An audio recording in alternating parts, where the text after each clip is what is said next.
Hi Amy, I'm Phil Yazbak from the Neuroscience Group of Neenah, and today I'm going to talk to you about a benign type of brain tumor called a meningioma. Meningiomas are tumors that arise in the meninges, or the lining of the brain. We all have those structures surrounding our brain. As people age, and particularly in women, we can see the growth of these benign brain tumors. We obviously see them in men as well, and we see them in younger people, but as a general rule, the older you are, and if you're female as opposed to male, you would be at a greater risk. By the same token, these are not terribly common tumors, but the thing about them that's interesting is that they tend to be entirely benign, and they tend to be eminently treatable if patients come to surgery in a timely fashion. Because these tumors grow slowly, patients may have symptoms for a long period of time. Those symptoms can run the range from things like headache to weakness to numbness and tingling to possibly seizures.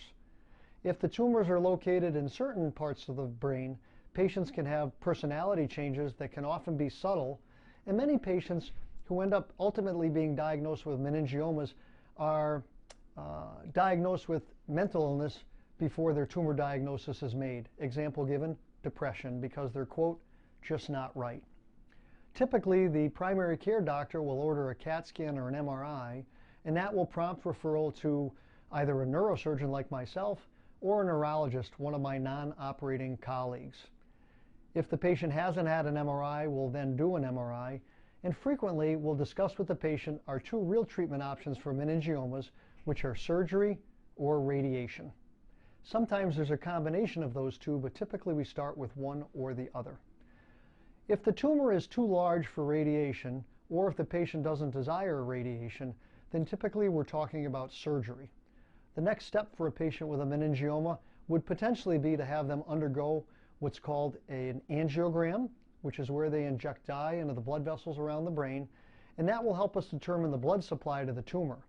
If the patient's going to have surgery, we can then schedule the patient to have an embolization procedure first, where particles are actually shot into the tumor to reduce the blood flow to the tumor and make surgery safer and quicker.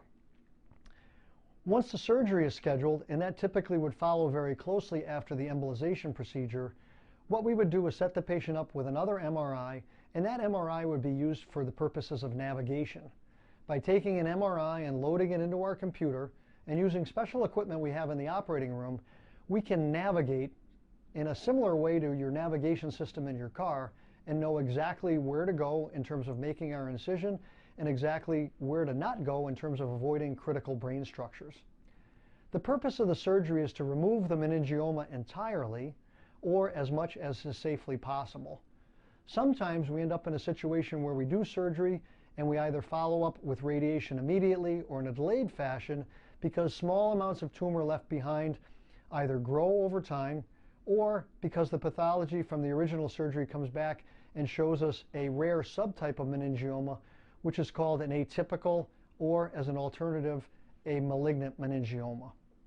Typically after surgery, the patients will spend a few days in the hospital with us. If they had significant neurological problems before surgery from the meningioma, they may require rehabilitation. And in terms of follow-up, we typically see the patient 2 weeks after surgery, 6 weeks after surgery, and then we come up with a schedule to follow them over time with follow-up MRI scans.